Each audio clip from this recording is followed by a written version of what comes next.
Hello everyone, সবাইকে একটা নতুন ভিডিওতে স্বাগত জানাই। আশা করি আপনারা সবাই খুব ভালো আছেন।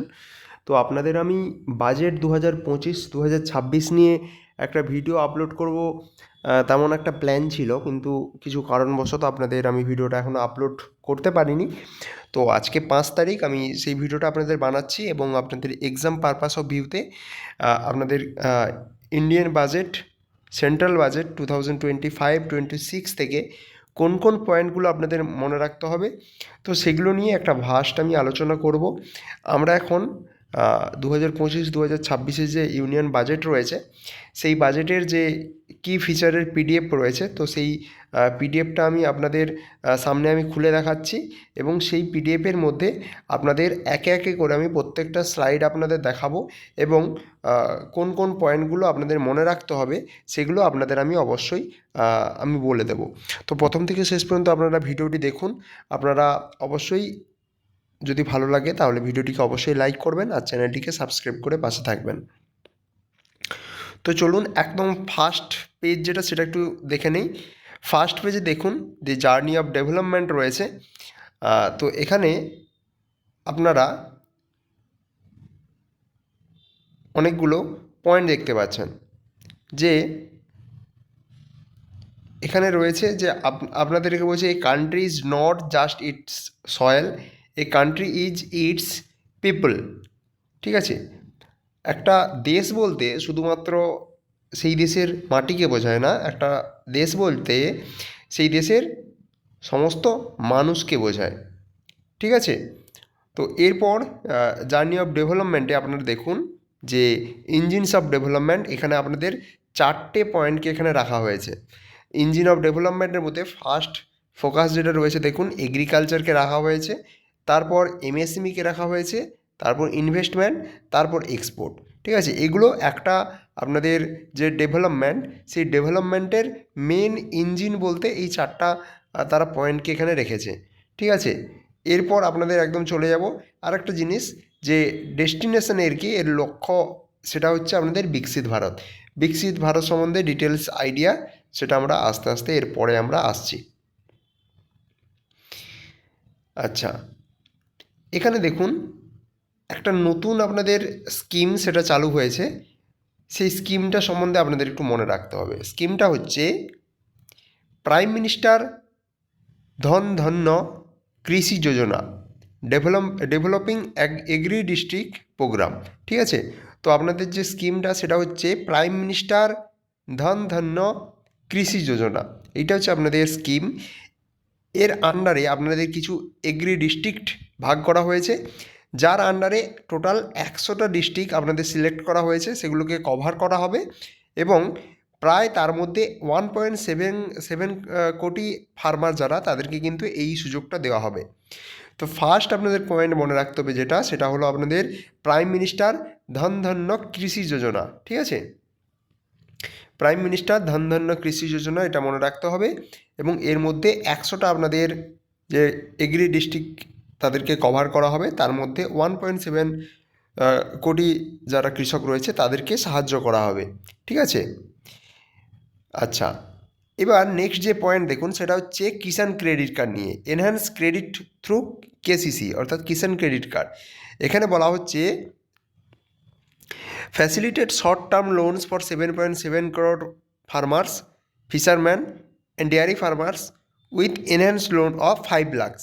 ঠিক আছে, তো এখানে বলা হয়েছে প্রায় 7.7 কোটি যারা কৃষক রয়েছে, মৎস্যজীবী রয়েছে এবং যারা দুগ্ধ আপনাদের ফার্মের সঙ্গে যারা যুক্ত আছে, তাদেরকে কিন্তু লোন দেওয়া হবে এবং তার পরিমাণটা 5 লাখ পর্যন্ত বৃদ্ধি করা হবে।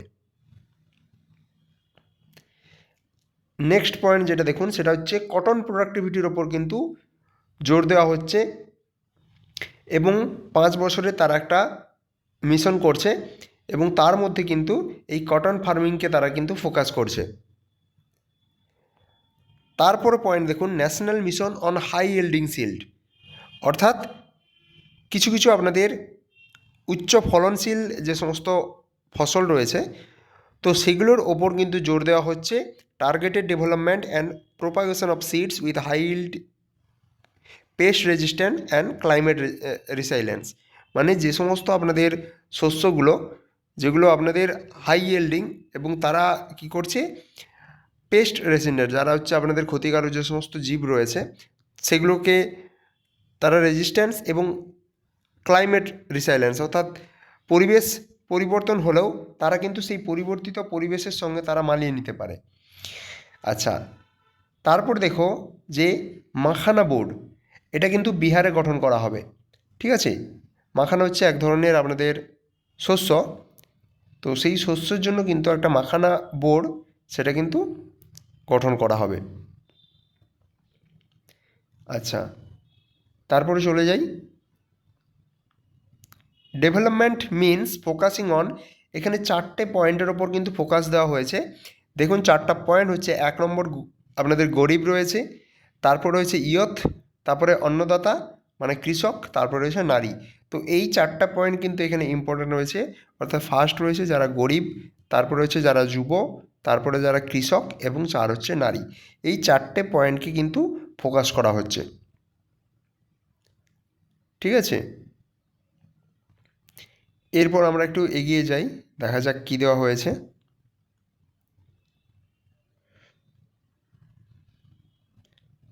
আচ্ছা, এইখানে একটা আপনাদের ইম্পর্ট্যান্ট একটা রয়েছে, সেটা হচ্ছে আপনাদের আপনাদের যে সমস্ত লেদার ফ্যাক্টরি রয়েছে, লেদার যে সমস্ত সেক্টর রয়েছে তাদের উপর জোর দেওয়া হয়েছে। টয় সেক্টর রয়েছে যেগুলো খেলনা তৈরি করে, তাদের উপর জোর দেওয়া হয়েছে।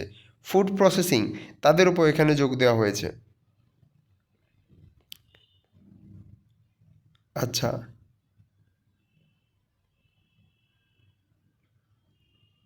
এইবার আপনাদের কিন্তু একটা নতুন ক্লাসিফিকেশান আপনাদের অ্যাড করা হয়েছে, সেটা এমএসএমইর ক্ষেত্রে, সেটা আপনাদের আমি বলছি।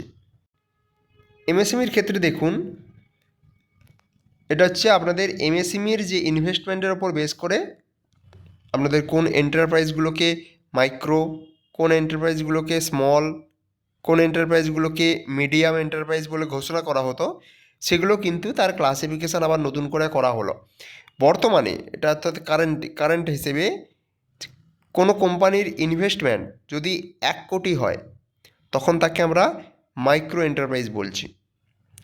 কারো যদি ইনভেস্টমেন্ট 10 কোটি হয় তখন তাকে আমরা স্মল এন্টারপ্রাইজ বলছি।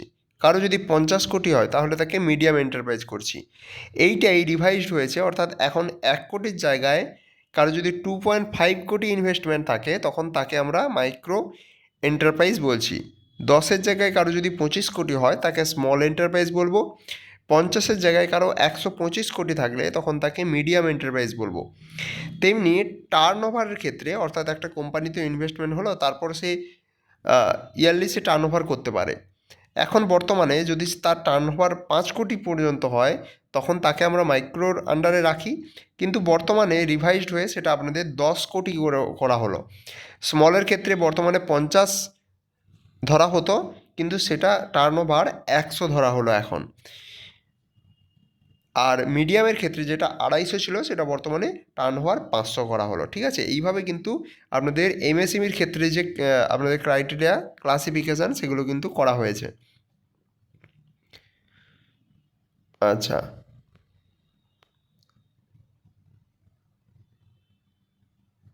এইখানে আরেকটা আপনাদের স্কিম রয়েছে, সেটা হচ্ছে আপনাদের ভারতীয় ভাষা পুস্তক scheme, provide digital form Indian language books for school and higher education. ঠিক আছে, তো এই স্কিমের আন্ডারে আপনাদের প্রত্যেকটা যে ভারতীয় যে স্কুল রয়েছে এবং হায়ার এডুকেশন রয়েছে তাদের যে লোকাল ল্যাঙ্গুয়েজের যে সমস্ত বইগুলো সেগুলো কিন্তু ডিজিটাল ফর্মে প্রোভাইড করা হবে। ঠিক আছে, অর্থাৎ আপনাদের নর্মাল বই না করে তার সাথে সাথে ডিজিটাল ফর্মের মাধ্যমে, অর্থাৎ পিডিএফ বা পেন ড্রাইভ, এই রকমের মাধ্যমে কিন্তু আপনাদের প্রোভাইড করা হবে।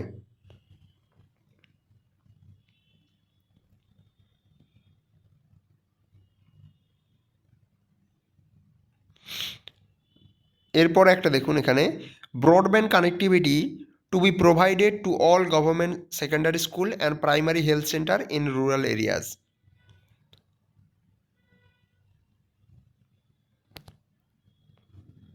নেক্সট চলে যাই, এইখানে দেখুন রয়েছে, এখানে রয়েছে দেখুন একটা, সেটা হচ্ছে জল জীবন মিশন। টার্গেট কী করা হচ্ছে না, জল জীবন মিশন এই টার্গেটে বলা হচ্ছে to achieve 100% coverage the mission extended till 2028 with an enhance total outlay. অর্থাৎ জল জীবন মিশনের মাধ্যমে প্রত্যেকটা বাড়িতে বাড়িতে কিন্তু 100% ওয়াটার কভারেজ করে দেওয়া হবে 2028 সালের মধ্যে। ঠিক আছে, নেক্সট চলে যাই।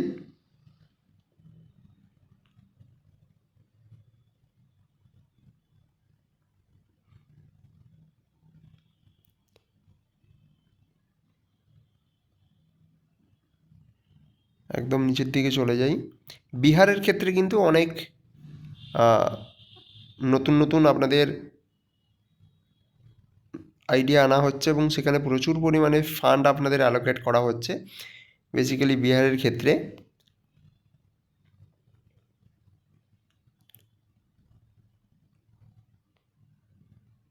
আরও নিচের দিকে চলে যাই। এইখানে দেখুন, এইখানে আপনাদের একটা আপনাদের স্কিম রয়েছে, সেটা হচ্ছে আপনাদের জ্ঞান ভারতম মিশন। জ্ঞান ভারতম মিশন এখানে কী বলেছে, documentation and conservation of our manuscript heritage to cover more than 1 crore manuscript, national digital repository of Indian knowledge system for knowledge sharing to be set up. ঠিক আছে, তো জ্ঞান ভারতম মিশন এর মাধ্যমে আপনাদের আমাদের ভারতবর্ষের যে হেরিটেজগুলো রয়েছে, সংস্কৃতি রয়েছে, তার যে ম্যানুস্ক্রিপ্টগুলো সেগুলোকে ডকুমেন্টেশন করা হবে এবং কনজারভেশন করা হবে। ঠিক আছে, প্রায় এখানে বলা হচ্ছে তার সংখ্যাটা বলছে মোর দেন 1 crore ম্যানুস্ক্রিপ্ট। ঠিক আছে, যেগুলো আপনাদের প্রায় 1 কোটি ম্যানুস্ক্রিপ্ট, সেগুলোকে পুঁথি তার আন্ডারে আপনাদের কভার করা হবে।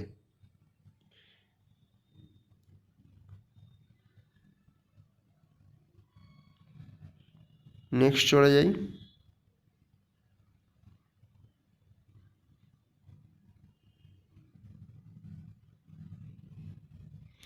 এইখানে দেখুন আরেকটা জিনিস, সেটা হচ্ছে Bharat trade net.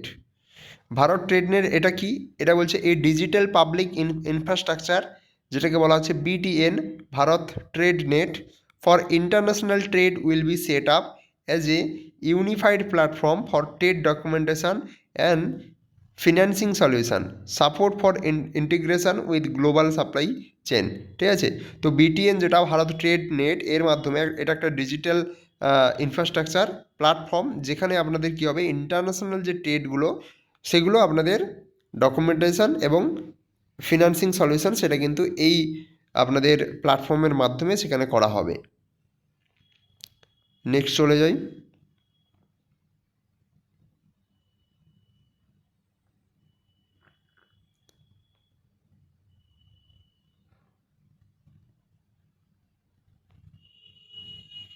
Tax reform সেটা তো হয়েছে, এটা আমি আপনাদের জানাচ্ছি, নিউ ট্যাক্স রিফর্ম যে রয়েছে।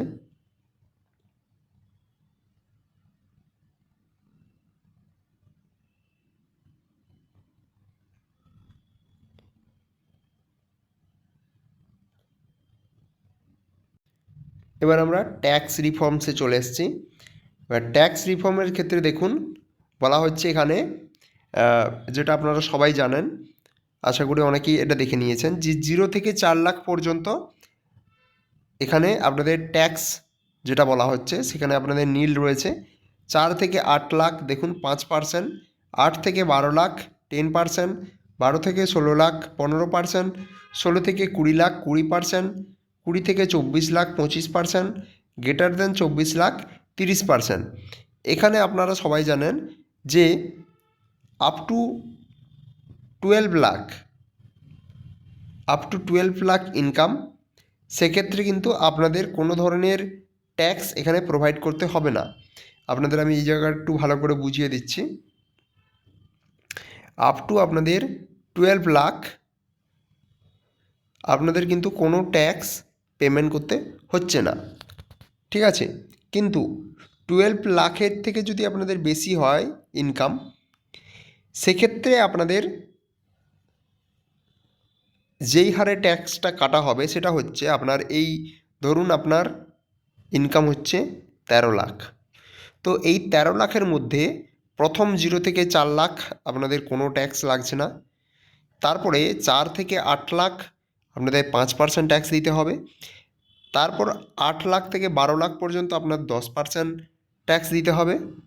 তারপরে আপনাদের 12 থেকে যে 13 লাখ হবে, অর্থাৎ 1 লাখের উপরে আপনাকে 15% ট্যাক্স দিতে হবে। ঠিক আছে? তো এইভাবে আপনাদের ক্যালকুলেশনটা করা হয়। আর কারো যদি 12 লাখ ইনকাম হয় সেক্ষেত্রে কিন্তু তার একদম ট্যাক্স কিন্তু ফ্রি, তাই কোনো ট্যাক্স কিন্তু সেখানে তাকে দিতে হবে না। যদি তার ইনকাম 12 লাখের থেকে বেশি হয় ইয়ারলি ইনকাম, তাহলে সেক্ষেত্রে আমাদের ট্যাক্সের ক্যালকুলেশনটা এইভাবে হবে। অর্থাৎ প্রথম 4 লাখের জন্য কোনো ট্যাক্স লাগছে না, 4 থেকে 8 লাখ অর্থাৎ 4 লাখের ওপর 5% ট্যাক্স লাগছে, তারপরে আবার 4 লাখের জন্য তার 10% ট্যাক্স লাগছে, তারপরে আবার 4 লাখের জন্য 15% ট্যাক্স লাগছে, তারপরে আবার 4 লাখের জন্য 20% ট্যাক্স লাগছে, এইভাবে কিন্তু তার বাড়তে থাকবে। ঠিক আছে? এইভাবে কিন্তু ট্যাক্সের ক্যালকুলেশনটা আপনাদের করা হয়। নেক্সট আমি নিচের দিকে চলে যাই। এইবার আপনাদের এক্সামের ওপর সবথেকে ইম্পর্টেন্ট যে জিনিসগুলো সেগুলো এখান থেকে আপনাদের আসে, যে কোন কোন সেক্টর থেকে আমাদের রুপিস আসছে। ঠিক আছে? কোন কোন সেক্টর থেকে রুপিস আসছে, এটা ডব্লিউবিসিএসে বহুবার এগুলো এসেছে। সবথেকে বেশি দেখুন এখানে 24%, এটা কোথা থেকে আসছে, এটা হচ্ছে বরোয়িং অ্যান্ড আদার লাইবিলিটিস। ঠিক আছে? অর্থাৎ আমরা বড়ো করে, অর্থাৎ ধার করে আমরা পাচ্ছি, এটা হচ্ছে আপনাদের সবথেকে বেশি, সেটা হচ্ছে 24%। তারপরে দেখুন আছে 22%, যেটা আমরা আসছে ইনকাম ট্যাক্স থেকে। ঠিক আছে? 22% যেটা, সেটা আসছে আমাদের ইনকাম ট্যাক্স থেকে। আচ্ছা, তারপরে আমাদের আছে দেখুন 18%, যেটা পাচ্ছি আমরা কোথা থেকে, না জিএসটি থেকে। তারপর আছে 17%, যেটা হচ্ছে কর্পোরেশন ট্যাক্স থেকে পাচ্ছি। তারপরে দেখুন 9%, যেটা হচ্ছে নন ট্যাক্স রিসিপ্ট থেকে পাচ্ছি। তারপর 5% এক্সাইজ ডিউটি থেকে পাচ্ছি। তারপর দেখুন 4% কাস্টম থেকে পাচ্ছি, এইভাবে। ঠিক আছে? তো আমার সবথেকে বেশি মনে রাখতে হবে যে আমরা কোন কোন আপনাদের কোন কোন উপায়ে আমরা টাকাটা পাচ্ছি। 1 নম্বর বরোয়িং এবং আদার লায়াবিলিটিস থেকে 24% টাকা পাচ্ছি। তারপরে আমাদের ইনকাম ট্যাক্স রয়েছে, যেটা 22%। তারপরে অর্থাৎ 24, 22, 18, 17, এই 4টা জিনিস আমাদের মনে রাখলে হবে। 24, 22, 18, 17, 24টা আমাদের বরোয়িং অ্যান্ড আদার লাইবিলিটিস, 22টা ইনকাম ট্যাক্স থেকে আসছে, 18টা জিএসটি থেকে আসছে, আর 17 হচ্ছে কর্পোরেশন ট্যাক্স থেকে আমাদের আসছে। এরপরে আমাদের কোন কোন খাতে আপনাদের টাকা যাচ্ছে সব থেকে বেশি, ঠিক আছে, সেইটাই চলে যাই। ফার্স্ট আমরা জানি যে আমাদের সবথেকে বেশি টাকা সবসময়ই আমাদের ইন্টারেস্ট পেমেন্টে যায়, সেটা হচ্ছে 20%। ঠিক আছে? 20%, এগুলো প্রায় প্রতি বছর সেমই থাকে, শুধুমাত্র পার্সেন্টেজটা হেরফের হয়। তো 20% এটা আমাদের ইন্টারেস্ট পেমেন্টে আপনাদের গেল। আচ্ছা, তার আগে আরেকটা জিনিস রয়েছে দেখুন, সেটা হচ্ছে 22%, সেটা হচ্ছে states share of taxes and duties. ঠিক আছে? States share of taxes and duties, এটা হচ্ছে 22%, এটা ফার্স্ট। তারপরে আমাদের আছে ইন্টারেস্ট পেমেন্ট, সেটা হচ্ছে 20%। তারপরে দেখুন আছে 16%, যেটা হচ্ছে সেন্ট্রাল সেক্টর স্কিম। ঠিক আছে? অর্থাৎ এখানে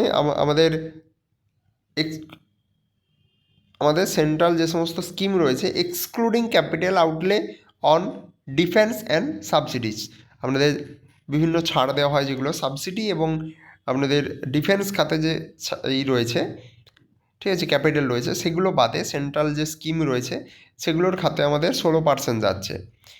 তারপরে দেখুন এখানে 8% অনেকগুলো রয়েছে, যেমন ডিফেন্সে রয়েছে 8%, সেন্ট্রালি স্পন্সর স্কিমে রয়েছে 8%, আদার এক্সপেন্ডিচারে রয়েছে 8%, এখানে ফিনান্স কমিশন আদার্স রয়েছে 8%। ঠিক আছে? তো এগুলো রয়েছে। তো সবথেকে বেশি আমাদের টাকা যেটা যাচ্ছে সেটা হচ্ছে states share on tax and duties. Next রয়েছে যেটা, সেটা হচ্ছে ইন্টারেস্ট পেমেন্ট। ঠিক আছে? তো এই দুটো আমাদের মনে রাখতে হবে।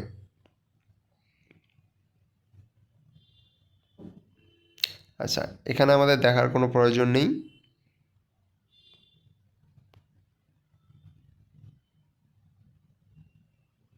এবার আমাদের এই পেজটা একটু মনে রাখতে হবে, এখানে অনেকগুলো কিন্তু মাঝে মাঝে জিজ্ঞেস করে নেয়, এগুলো মনে রাখা যদিও কঠিন থাকে তবুও একটু জেনে রাখা ভালো।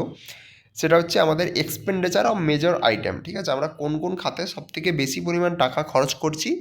সেটা হচ্ছে 1 নম্বর ডিফেন্সের খাতে, সেটা হচ্ছে প্রায়, এগুলো কিন্তু আপনাদের সব কোটিতে রয়েছে, ঠিক আছে,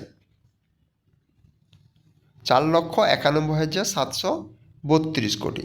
তারপর রুরাল ডেভেলপমেন্ট রয়েছে, হোম অ্যাফেয়ার্স রয়েছে, education, health, urban development, IT, energy, এগুলো আপনাদের রয়েছে, ঠিক আছে। তো এই হচ্ছিল আপনাদের মানে পুরো যে বাজেট রয়েছে, বাজেটের বিষয়বস্তু। এক্সাম পারপাস অফ ভিউতে সব কিছু আপনাদের মনে রাখার দরকার নেই। আপনাদের এই 4টে আপনাদের মেন জিনিসকে ফোকাসে রেখেছে, অর্থাৎ গরিব, ইয়থ, অন্নদাতা এবং নারী। তার উপরে আমি কতগুলো স্কিম বললাম, যেমন জল, এখানে রয়েছে যেমন এই প্রথম যেটা বললাম, প্রধানমন্ত্রী ধন্য কৃষি যোজনা, এখানে এগ্রি ডিস্ট্রিক্ট কভার করা হবে।